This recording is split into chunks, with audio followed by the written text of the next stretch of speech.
I want to talk about KJ Hamler because he's been a guy that has obviously been flashing. Caught the game winner against the Chargers, seems to continue to ramp up his usage in the offense, had 10 targets in this last game.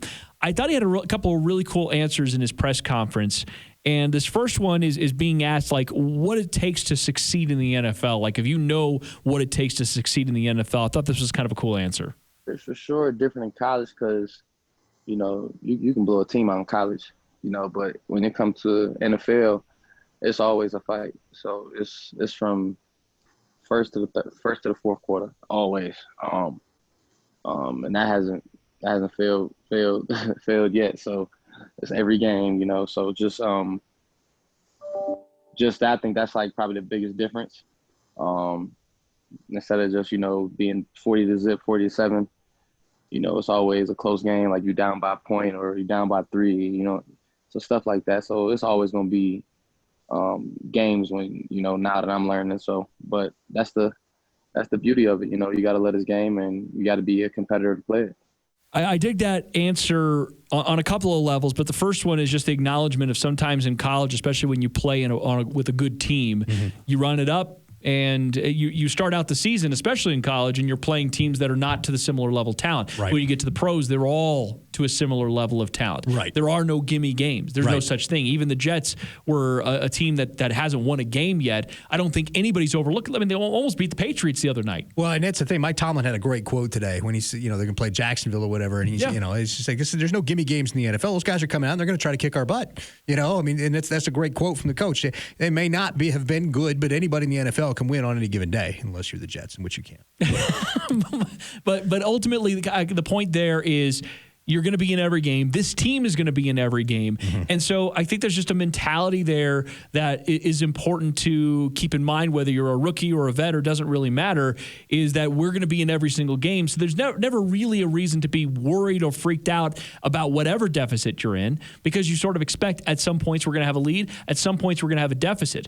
The point is you have to play to the end of the game. You have to continue to roll. So, the Chargers are a perfect example of a team that has not every loss they have this year is by one score, right? I mean, like, they have no double-digit losses on the entirety of the season. If any team in the league knows about playing all the way to 60 minutes and still not necessarily guaranteeing you a win, it's the freaking Chargers. So the Broncos are an example of a team that they've gotten down in holes. They've come back. They put themselves in position to win. And there have been other games when, again, they haven't had played with a lot of leads, but when they do start putting up leads, it's a constant reminder from the young guys all the way to the old guys that the game is never really over. Right, and you play through. That's what I say: play to the whistle, play to the horn, play through the whistle, play through that kind of. You get 60 minutes of football. There's so much last-second stuff in the NFL, and this week, I mean, my goodness, if that wasn't any indicator. Now, obviously, the Broncos wasn't the last-second one, but you look around the league. I mean, look at the Kyler Murray play. You know, down to the last second, trying every inch, every second, it all counts, and you know, I think it's a good mentality for him to have. Now, you mentioned that play.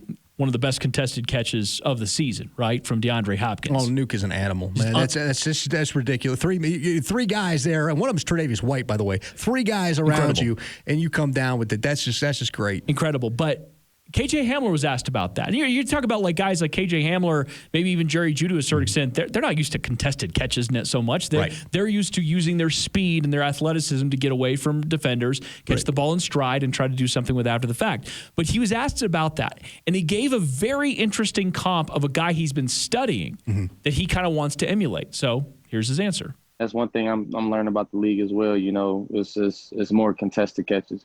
So. You know, the elite guys got to do that. You know, I watch Steve Smith a lot, and just see how he did it. You know, kind of the same frame. He's a little bit more heavier than I am, but you know, he made a lot of those. So you know, just watching him, seeing how he, you know, elevates to go get the ball, attacks the ball in the air. You know, that's the stuff you got to do in the league. So, you know, it's not always, you know, I'm gonna be 10-yard separation from a guy like I used to in college, you know, even though I still can do it. But, you know, it's going to be more contested catches, you know, them tough catches that you just got to make to help the team. So, you know, just learning, you know, just got to go out there and play hard 24/7. Yeah, I love that last point before we get to the Steve Smith stuff. I love that last point where he talked about how I'm not going to have 10 yards of separation like I used to in college. Right. Learning that right away. He's like, oh, man, all of these DBs are super fast and athletic, and they all can stay with most of the moves that I can make. And you see that guys that have longevity in their careers, right? Especially at the receiver position. If you continue to play well, you're going to get more attention. You're going to have to find different ways. Cortland Sutton's a perfect example of that, in my opinion. A guy that was kind of known for really doing something very well. He was a great contested catch guy, didn't really have the full route tree, and he realized if I'm going to be really great at this league, I'm going to have the full route tree and be able to do that. Right. And so KJ Hamler's kind of the other way, is he's the guy that has the good route tree, but he's going to have to learn to be a contested catch guy. Well, he's just a great athlete, too. He gets all the speed in the world. He's just used to outrun everybody. But that's the thing. I mean, you get to the pro game, and the fourth or fifth corner on a team was still the number one corner at some university somewhere. He was still the best corner they had. And so, I think that's a part of it. He's got the right attitude. I love the way that KJ approaches it. Definitely has the right attitude. And then Steve Smith, that's perfect because Smith was a shorter wide receiver. Now, he was really a running back playing wide receiver is what he was. But he was thicker for sure. Yeah, he was built like a running back. He's 5'10", and built like a running back.